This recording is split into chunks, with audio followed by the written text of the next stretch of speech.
ওয়া আম্মা মান তাগা ওয়া আসারাল হায়াতাদ দুনিয়া ফাইনাল জাহিমা হিয়াল মাওয়া।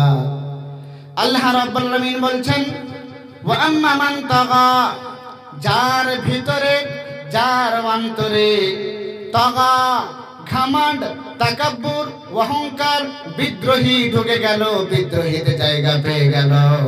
ওয়া আসারাল হায়াতাদ দুনিয়া, আর দুনিয়ার মোহে পড়ে গেল, দুনিয়ার লালসায় পড়ে গেল, দুনিয়া বলে মেতে গেল। নামাজ বলে তার কাছে কোনো চিন্তা নাই, ফিকির নাই।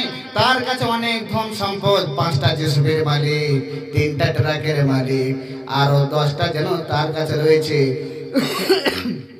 অটো ভ্যান আর রিক্সাগুলি, অনেক তার কাছে মাল ধন সম্পদ, টাকা পয়সা। ওয়া আম্মা মান তাগা, আল্লাহ তাআলা বলছেন যেই ব্যক্তি 2টা কাম করবে সেই ব্যক্তির থাকার জায়গা হলো জাহান্নাম। সে 2টা কি? তাগা।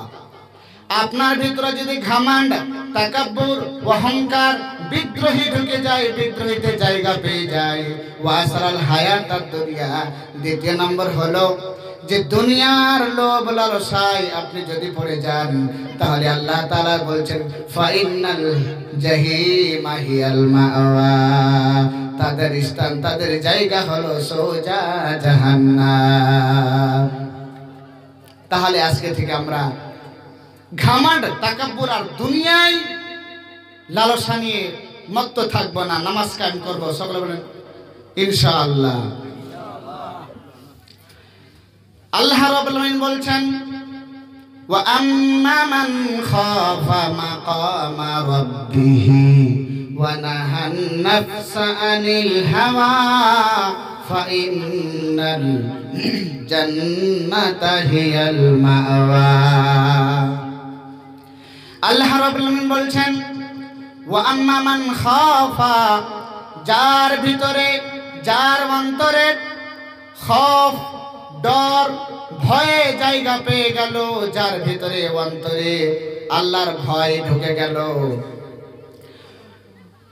ওয়া আম্মা মান খাফা মাকামা রাব্বিহি, আর আল্লাহর সামনে এসে দাঁড় হওয়াকে ভয় মনে করে।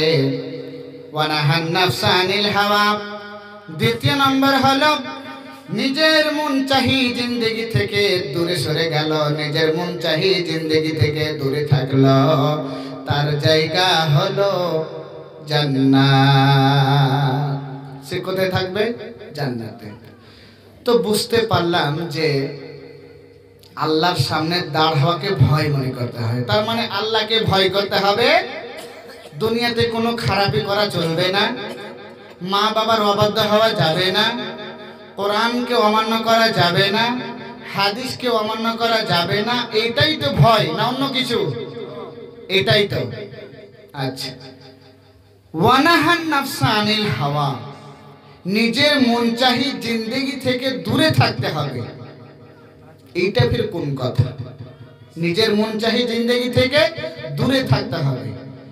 আমার মন চাইছে শরাব পান করতে, কিন্তু আল্লাহ তাআলা বলছেন ইন্নামাল খামরু ওয়াল মাইসারু ওয়াল আনসাব ওয়াল আসলাম রিজসুম মিন আমালিশ শাইতান।